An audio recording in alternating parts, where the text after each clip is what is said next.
अस्सलाम वालेकुम फ्रेंड्स, उम्मीद करता हूँ आप सब खैरियत से होंगे। मैं हूं मज़र इकबाल और आप देख रहे हैं इजी स्किल। आज की वीडियो में हम इलेक्ट्रिक आयरन की रिपेयरिंग को मुकम्मल वजाहत के साथ सीखेंगे। दोस्तों, वीडियो के दौरान मेरी ये पूरी कोशिश होती है कि हर चीज़ को डीपली एक्सप्लेन करूँ ताकि एक आम बंदा जो कि टेक्निकल चीज़ों के बारे में बिल्कुल भी नहीं जानता वो भी आसानी से हर चीज़ को समझ सके। फिर भी अगर आपका कोई क्वेश्चन या सजेशन हो तो आप कमेंट बॉक्स में अपनी कीमती राय से ज़रूर आगाह कीजिएगा, और अगर वीडियो अच्छी लगे तो लाइक भी कीजिएगा। चैनल को अभी तक सब्सक्राइब नहीं किया तो सब्सक्राइब कर लीजिए। तो चलते हैं वीडियो की तरफ।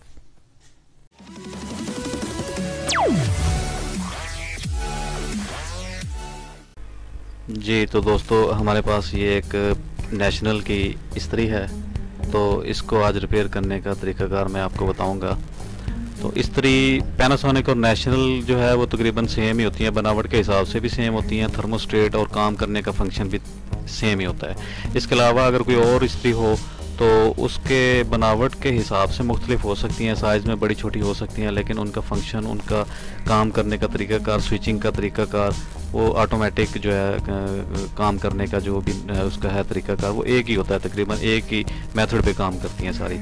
तो सबसे पहले एक बात जहन में रखनी ज़रूरी है कि जब तक किसी चीज़ की तशख़ीस नहीं होती, किसी चीज़ का फॉल्ट फाइंड नहीं होता, तब तक उसका हल, उसका इलाज, उसकी मरम्मत नहीं हो सकती। तो सबसे पहले हमने इसका फॉल्ट फाइंड करना है, और फॉल्ट फाइंड करने का तरीकाकार क्या है, इस्त्री को आप किस तरह हम चेक करेंगे, जो मैं आपको बताता हूँ। मतलब ये ऑन नहीं हो रही तो इसको हम देखेंगे कि इसको क्या मसला है, इसकी तार में है, इसके थर्मोस्टेट में, या फिर इसका जो है हीटर है उसमें कोई फॉल्ट आ चुका है, जो इसका फिलामेंट होता है उसमें कोई ख़राबी आ चुकी है, तो वो जल गया है या कोई।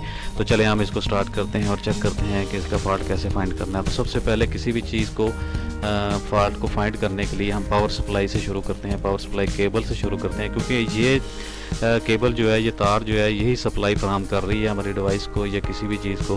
तो अगर इसमें से करंट ही पास नहीं हो रहा है, इसमें से करंट ही नहीं जा रहा डिवाइस में, तो जाहिर सी बात है वो ऑन नहीं होगी। तो यहाँ से स्टार्ट करते हैं, हम इसको यहाँ से चेक करना शुरू करते हैं। तो इससे पहले मैंने आपको मीटर के इस्तेमाल के बारे में बताया, मल्टीमीटर के इस्तेमाल के बारे में कि इसको किस तरह इस्तेमाल किया जाता है।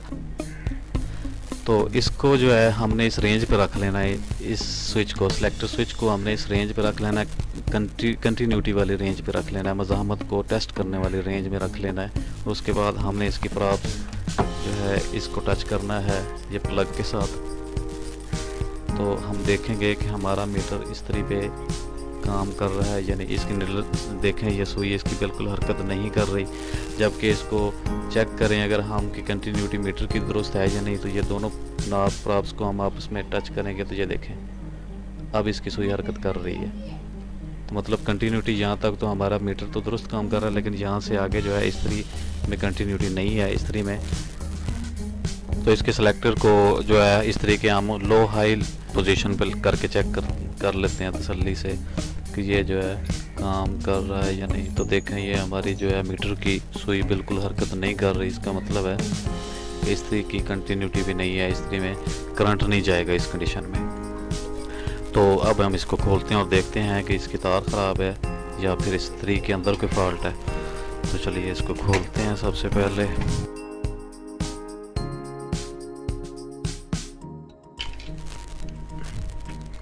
ये खोल के पेज को, इसके नीचे इसके लैंप होता है जो इसको अलहदा कर लेंगे। इसके अंदर तो वैसे भी लैंप नहीं है, ये तार वैसे तार भी ओपन हुई पड़ी है जी। तो हम अब इसकी तार को चेक करेंगे। तार को चेक करने के दो तरीके हैं, मल्टीमीटर की मदद से या फिर सीरीज़ बोर्ड में भी चेक किया जा सकता है इसको। तो सीरीज़ बोर्ड भी हमारे पास होना चाहिए, किसी भी चीज़ को चेक करने के लिए सीरीज़ बोर्ड ज़रूरी है, जिसमें एक बल्ब की मदद से जो है हम किसी भी डिवाइस को चेक करते हैं। अगर वो डिवाइस शॉर्ट हो या उसका सर्किट शॉर्ट हो गया हो तो उसमें सीरीज़ बोर्ड की वजह से नुकसान नहीं होता। तो इसके दो तरीके ये हैं कि सबसे पहले तो ये है कि हम एक एक तार को, इसके अंदर जो दो तारें मौजूद हैं, एक को अलग-अलग चेक कर लेते हैं। मतलब एक सिरे पे हमने मीटर की प्रॉब लगा दी, इसको कंटिन्यूटी पे रख के, इसको ज़रा मैं यहाँ पे आप देख सकें, एक तार के एक सिरे पे हमने इसकी एक प्रॉब लगा दी। अब इसको जो इसका प्लग है उस पे लगाएंगे तो देखें ये अब हमारा मीटर चल रहा है। मतलब ये एक इसके अंदर जो तार है इसकी कंटिन्यूटी बिल्कुल ठीक है। तो इसको हम अगर इस पे ना चलता तो हमने इस पे लगा के चेक कर लेना था। इसका पॉइंट जो है ना वो चेंज करके चेक कर लें। इसके पॉइंट पे ये इसलिए नहीं चल रही कि ये खाली है इस तरफ से। अच्छा, इसका ये कंटिन्यूटी ठीक है, तो अब इसका दूसरी जो है तार उसको चेक करते हैं। हमने इसके सिरे, दूसरी तार के एक सिरे पे लगा दिया, तो अब इसको दूसरे पॉइंट पे लगाएंगे तो ये देखें, ये दूसरा पॉइंट, मतलब ये तार बिल्कुल ठीक है हमारी। दूसरा तरीका इसको चेक करने का ये है कि दोनों पॉइंट्स को आपस में टच कर दें, मिला दें एक साइड से, और दूसरी साइड से मीटर के प्रॉप्स को अलग-अलग पॉइंट्स पे हम लगाएंगे तो देखेंगे तो मीटर हमारा चलेगा। तो ये तार हमने चेक कर ले, इसकी बिल्कुल ठीक है। तो इसके अब इस्त्री को खोलते हैं, इसको देखते हैं कि इसके अंदर क्या फॉल्ट है। तो इसमें तीन ही चीज़ें होती हैं, एक तो पावर सप्लाई केबल, दूसरा इसका थर्मोस्टेट, तीसरा इसका हीटर।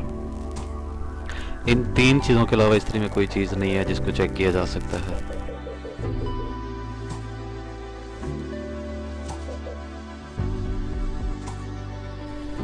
इनको खोल के इसको ऊपर उठाएंगे, ये हो गया जी अलहदा। तो इसके अंदर अब ये आप जो देख रहे हैं एक सिलाई, लोहे की सिलाई इसके अंदर होती है। इसका काम क्या है, ये सिलेक्टर जो है ना, इस तरह का सिलेक्टर, इसकी रेंज हाई या कम करने के लिए ये इस्तेमाल होती है। मतलब इसको सिलेक्टर स्विच को जब हम हाई करते हैं तो ये इसको नीचे दबाता है। नीचे दबाने से क्या होता है, थर्मोस्टेट के जो पॉइंट ओपन हुए हैं ऑटोमेटिक हीट होने से ओपन हो चुके होते हैं, तो वो इसको दबाने से फिर टच हो जाते हैं। इस्त्री जो है ना गर्म हालत में भी दोबारा ऑन हो जाती है। तो मतलब उसकी रेंज को हम एक्सटेंड करते हैं इस सिलेक्टर से, और वो सिलेक्टर का काम ये है कि इसको नीचे दबा देता है। उसके अंदर एक जो है लेवल बना होता है सिलेक्टर के अंदर, इसको घुमाने के साथ साथ जो है ना वो ये इसको दबाता रहता है, नीचे आता रहता है। जो ही उसको पीछे करते हैं, और ये सिलेक्टर का जो है बटन हम पीछे करते हैं, लो पोजीशन पे करते हैं, तो फिर ये जो है सिलाई ऊपर आ जाती है। तो इसको हम, और कोई भी पेच नहीं इसके ऊपर लगा हुआ, इसको ऊपर इसी तरह उठा लेते हैं। ये भी साथ ही आ गया, क्योंकि इसमें रखा होता है, ये कहीं फिक्स नहीं होता, इसकी जगह बनी होती है। मैं आपको दिखाता हूँ कि किस जगह पे इस तरीके ये आता है। अब इसके जो है ये इसका वज़न है, इसके ऊपर जो है ना बस सिर्फ वज़न डाला हुआ है इसके ऊपर, ये ताकि वो अच्छी तरह से प्रेस करे कपड़े। तो अब ये जो सिलेक्टर की ये जो रॉड देख रहे हैं आप, सिलाई देख रहे हैं छोटी सी, ये इस जगह पे जाके लगती है, इसके थर्मोस्टेट के इस तरीके इस जगह पे जाके इसने इसको दबाना होता है नीचे इसने।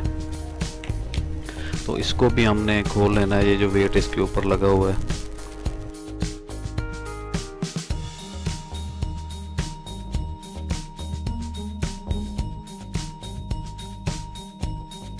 ये भी खुल गया इसका।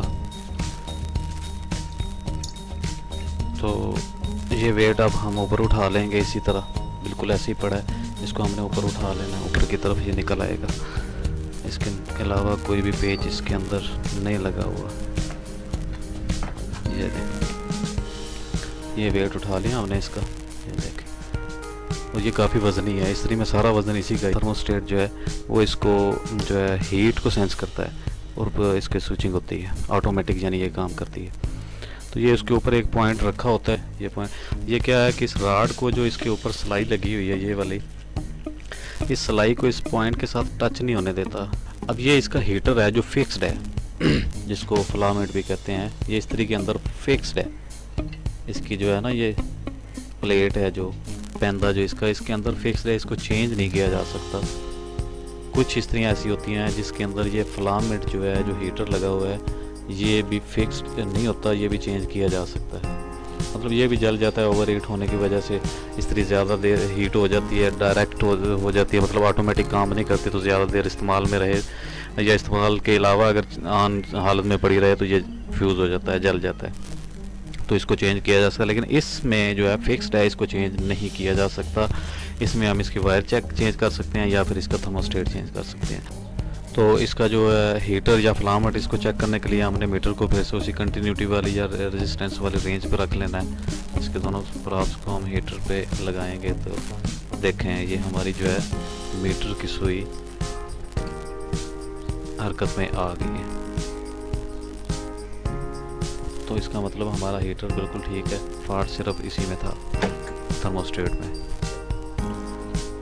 ये जो थर्मोस्टेट है इसके ये दो पॉइंट्स हैं, एक ऊपर की तरफ है, एक इसके ये नज़र आ रहा है आपको ये पॉइंट, एक इस पतरी पे है इसके नीचे ये पॉइंट, ये वाला।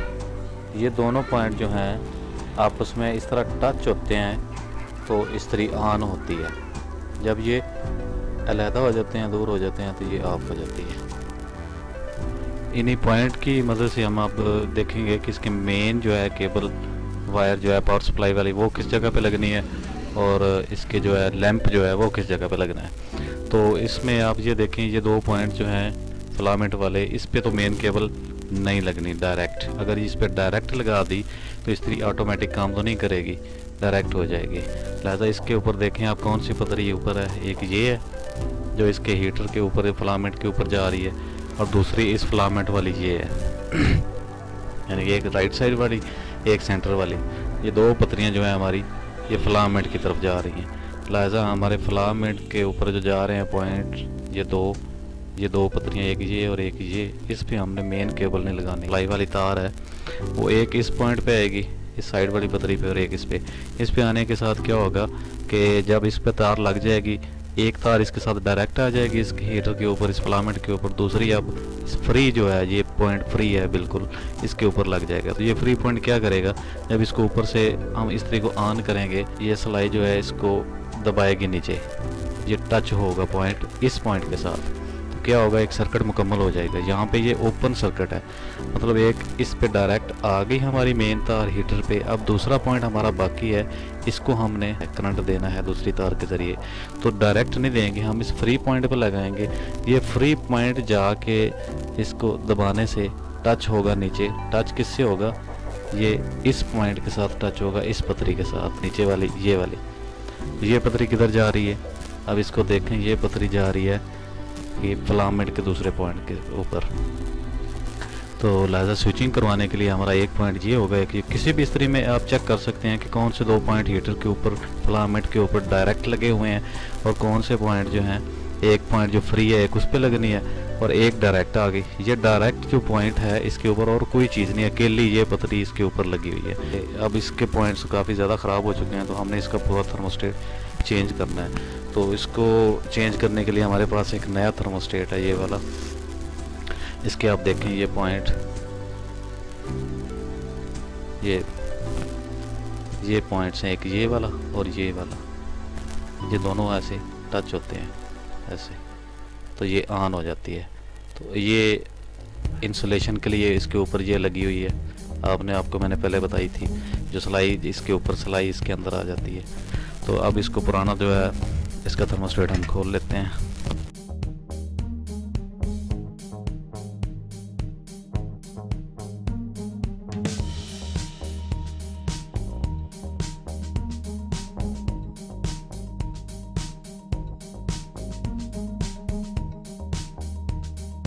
ये सेम ही है तकरीबन। आप इसको रिप्लेस करने से पहले आप जो है ना चेक कर सकते हैं कि नए थर्मोस्टेट की पत्तियाँ सेम हैं, ये किसी और इस तरीका तो नहीं है। और अब हमने इसको जो है ना थर्मोस्टेट को जिस तरह पहले वाला खोला था उसी तरह सेम उसी तरह हमने इसको कस देना है। यहाँ पे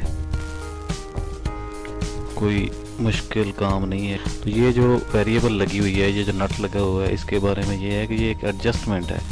मतलब इसको हम ना इस्त्री की रेंज को सेट करने के लिए, उसकी हीट की रेंज को सेट करने के लिए इसको एडजस्ट करते हैं।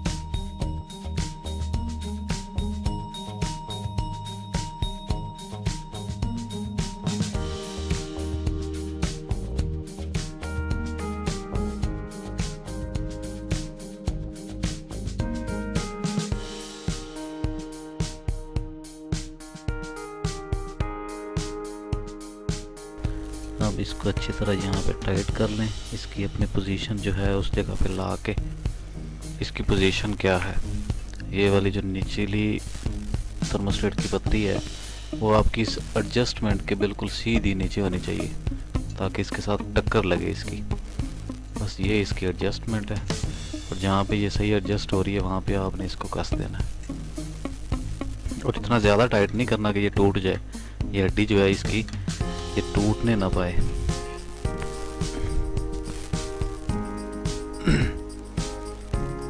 ये हमारा फिलामेंट जो है अब इस पे लग चुका है।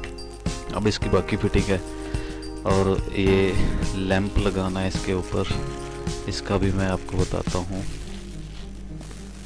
ये लैंप है जो इस्त्री ऑन होती है तो ये जलने लगता है, फिर जब ऑटोमेटिकली वो ऑफ हो जाती है तो फिर ये लैंप भी बंद हो जाता है। अच्छा, तो ये तीसरा पॉइंट जो सेंटर वाला था, ये तो हमारे मेन पॉइंट्स हैं, तो एक इस साइड वाला और एक इस साइड वाला। ये मेन तार के लिए, सप्लाई के लिए जो इसके अंदर जानी है। तो ये सेंटर वाला जो पॉइंट है ये इस लैंप के लिए। लैंप की एक तार जो है इस पे लगेगी और एक फिलामेंट के इस पॉइंट पे। मतलब ये है कि ये दोनों तारें जो हैं इसकी फिलामेंट की, लैंप की इस हीटर की इस फिलामेंट के ऊपर आनी है।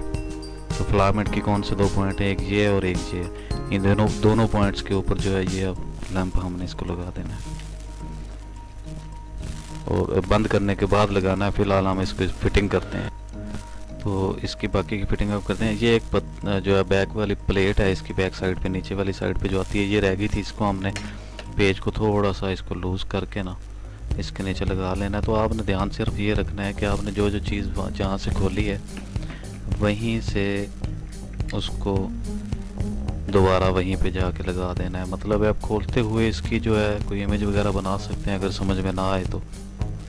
अब इसका जो वेट हमने खोला है ये इसके ऊपर उसी तरह लगा देंगे जिस तरह खोला था।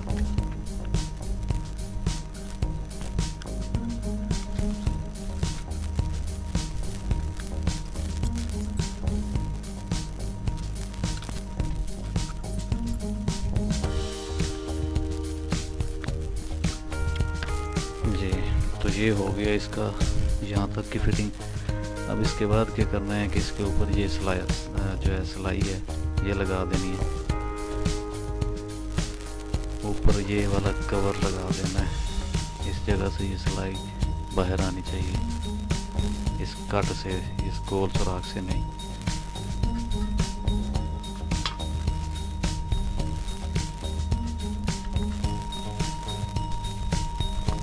इसकी मूवमेंट अब यहाँ पे बिल्कुल ठीक है, ये यहाँ तक सही फिट हो चुकी है।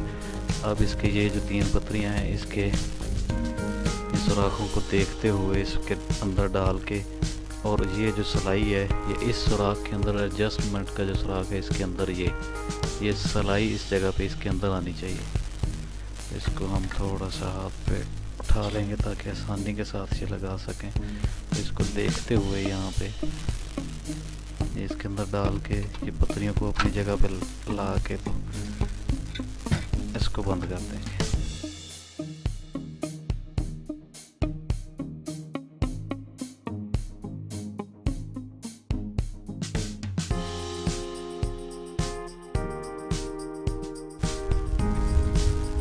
सेम उसी पोजीशन में मीटर को रखा, कंटिन्यूटी वाले पॉइंट सेलेक्टर को कंटिन्यूटी वाली जगह पे, और इसके जहाँ पे हमने मेन केबल लगानी है, इसकी मेन तार करंट वाली, उन पॉइंट्स पे एक राइट साइड वाला और एक लेफ़्ट साइड वाला, इसके ऊपर इसकी प्रॉप्स को लगा के हमने चेक करना है। तो ये देखें सुई काम कर रही है अब। अच्छा, तो अब रहेगी इसकी एडजस्टमेंट की बात। ये जो मैंने आपको इसका एडजस्टमेंट का पॉइंट एक बताया था इसके अंदर जो यहाँ पे होता है, तो इसको एडजस्ट कैसे करना है। तो इसको एडजस्ट आप करंट वाली तार लगा के सीरीज बोर्ड पे भी कर सकते हैं, या फिर मीटर की मदद से अगर एडजस्ट करना है तो फिर ये प्रॉप्स अपनी जगह पे लगा के देखें ये किस जगह पे जाके ऑन होती है। ये पॉइंट 1 नंबर पे ऑन होनी चाहिए। ये सिलेक्टर जो है इस तरीका, जिसके इस पॉइंट पे 1 नंबर पे ऑन होनी चाहिए, जहाँ पे अब ये खड़ा है। इसके पीछे जो है ऑफ होना चाहिए, यहाँ से इसको स्टार्ट होना चाहिए, और फिर इसका लेवल आहिस्ता आहिस्ता इसको हाई होना चाहिए। तो इस जगह पे रखेंगे जिस जगह पे इसने ऑन होना है, जिस जगह से इसने स्टार्ट होना है, उस जगह पे रख के हम इसको चेक करते हैं कि इसकी कंटिन्यूटी ठीक है या नहीं। तो ये देखें यहाँ पे ये नहीं इसको ऑन हो रही। तो अब इसकी जो है किसी ट्यूनर से, बारीक ट्यूनर से या किसी टेस्टर वगैरह से हमने इसकी जो है एडजस्टमेंट को खोलना है। इसको हम खोलेंगे थोड़ा सा, इसकी एडजस्टमेंट वाले पेज को खोलेंगे तो ये ऑन हो जाएगी। ये देखिए, फिर देखते हैं कि अपनी जगह पे आके ऑन होती है या नहीं। ये देखें, ये 1 नंबर पॉइंट पे आते ही इससे ज़रा सा पीछे है हल्का सा, तो ये ऑन हो जाती है। ये ऑफ हो गई, ये मीटर जो है ये ऑन हो गया और ये ऑफ हो गया। ये पॉइंट है एक केबल मेन का और एक इस साइड वाला, और लैंप का एक सेंटर वाला पॉइंट है और एक इसी साइड के ऊपर लगेगी। यानी यहाँ पे एक मेन भी यहाँ पे लगेगी और लैंप की एक तार भी इसी पॉइंट पे लगनी है।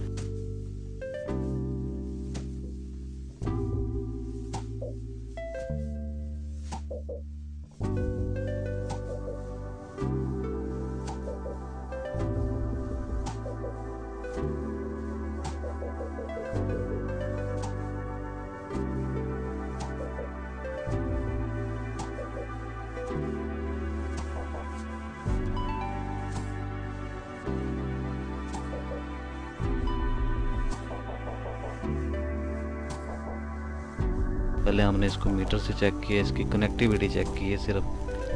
तो बात एक ही है, मीटर पे चेक कर लें या फिर बिजली के ऊपर लगा के इसको चेक कर लें। लेकिन अब हमने क्योंकि इसको चलाना भी है और इसको बिजली की तार के साथ लगा के चेक करेंगे। ये लैंप कवर जो है एक साइड पे इसके नीचे रख देना है।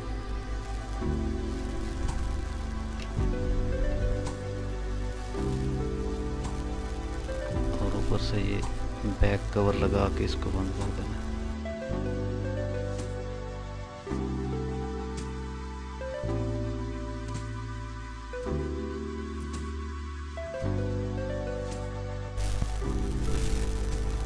तो ये सीरीज बोर्ड मैंने बना के रखा हुआ है एक, ये देखें ये ऑन हो चुकी है। अब इसको हम डायरेक्ट लगा के इसको चेक करते हैं। डायरेक्ट लगा के हमने